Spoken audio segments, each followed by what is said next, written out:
Hello. Now, if there's one skill that's shriekingly awkward to teach, but invaluable for you to learn, it's getting students to develop that articulate, formal style of writing, known as a critical style of writing.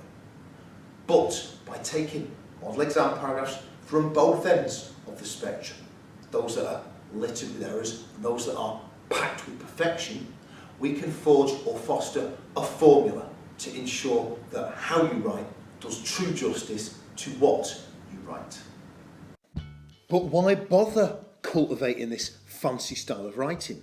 Well, oftentimes teachers and examiners find that the level 5 to 6 student has ideas that are just as robustly intelligent as the level 9 crowd. But in spite of that mastery of the literary text, that understanding and knowledge of Macbeth, say, or an Inspector Calls, in spite of that solid grounding, the clunkier way that the level 5 to 6 student presents those ideas can mute or dampen or undermine the impact of their exam response. And that, of course, drags down their mark. Now, a great analogy or comparison to help hammer home the importance of a critical style of writing comes in the form of beer. Now, I'm not a huge drinker myself, but every Friday I'll have 2 pints of bitter in a chunky, dimpled glass with a big fat handle. After that, I'm ready to look on the world with a more kindly eye. But I always laughed as a lad when my old Irish grandma would describe certain members of my family, certain heavy drinking members of my family. And grandma would say that they loved their booze so much that they'd drink it from a calf's track, like a hole in the ground. Now, think about this. The content of those 2 receptacles, nice glass or a calf's hoof print, the content's the same. It's delicious beer. But nobody, certainly not me, wants to get down on his knees and start sucking the stuff up from a dent in the ground. So style, how something is presented, is as important as the stuff you're serving up. And that doesn't matter if it's beer or essay ideas or whatever. Now, with this student's exam response, the exam board actually gave her a level 5. And to get you developing your own critical style, we'll have a look at what this lassie's done right, but also what she can do in terms of the quality of her written expression to boost her grade. As I said earlier, this level 5 response rolls out ideas that would not shame the level 9 fella. I mean, we've got an appropriate quotation, higher prices and lower wages. I don't think it's 100% accurate, that quotation, but it's acceptable enough for the examiner, it doesn't matter. The solid analysis of that line, Berlin clearly favours his business over his workers, he doesn't care about the staff.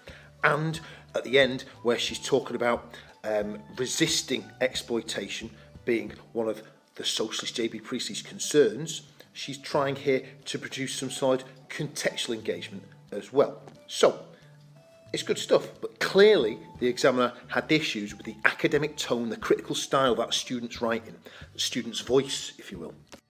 Now, using a brown highlighter, and read into that colour choice what you will, I've identified some of the things that this student does badly, some of the things that derail or disturb what should ideally be the smooth flow of a critical style here.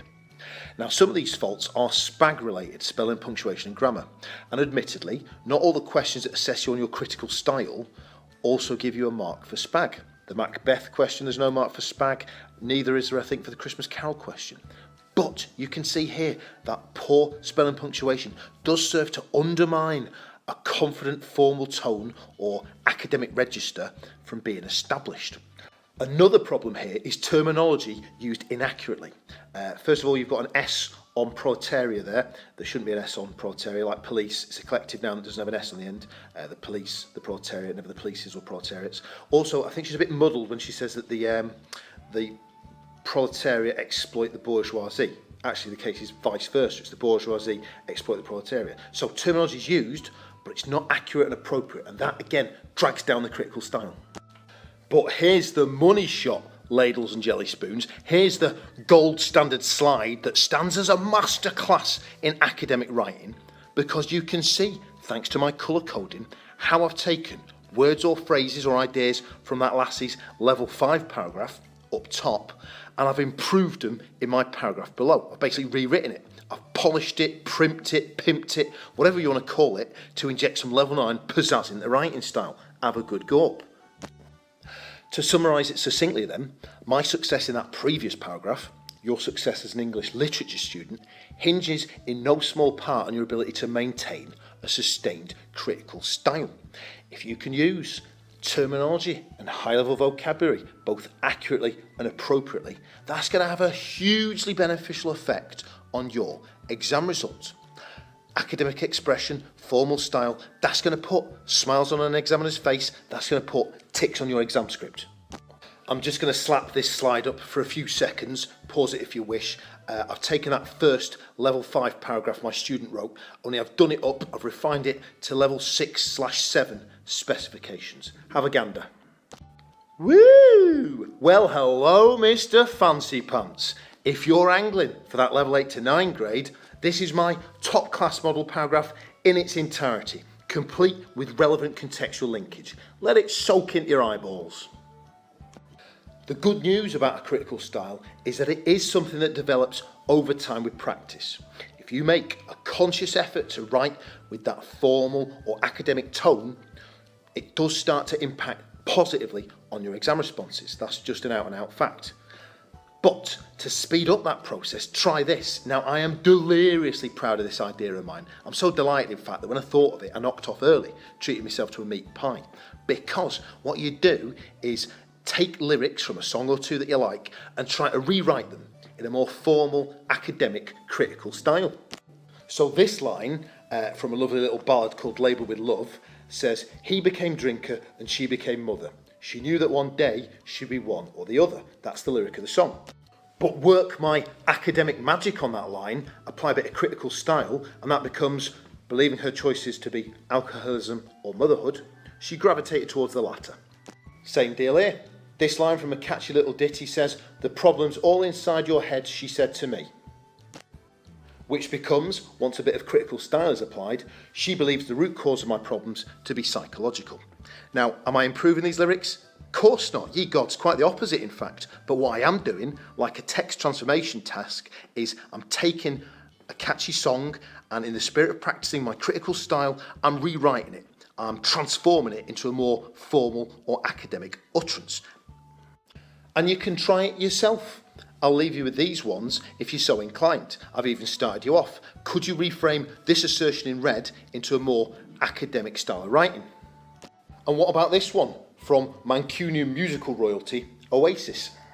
Last thing now, a parting gift, if you will. It's the same trick as before. I've taken a level 5 paragraph, this time from a Macbeth essay, and I've employed colour coding again so you can see in the bottom paragraph how I've applied a more critical style to raise that grade northwards. As well as practice, the best thing you can do to nurture a critical style in your own writing is to read rock solid level 9 exam responses, such as the ones in my no-nonsense revision books. Now, I was delighted to see that 2 of the exam questions that I'd provided model responses for in these books, I think it was an Inspector Calls and a Macbeth question, actually came up in last year's paper.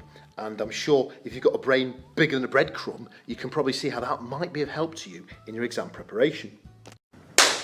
And that's us, folks. As my goofy cartoon suggests, a critical style isn't always appropriate, is it? Sometimes simpler is better. You look a bit of a div talking to friends that way. You also probably wouldn't do your creative writing piece in that style either. However, we have seen that accurate phrasing spiced up with radiant gems of terminology and vocabulary can help us win the hearts and minds of that most brutal of white-collar villains, the examiner. And on that note, I shall leave you to your lives. I wish you the very best of luck in that exam hall.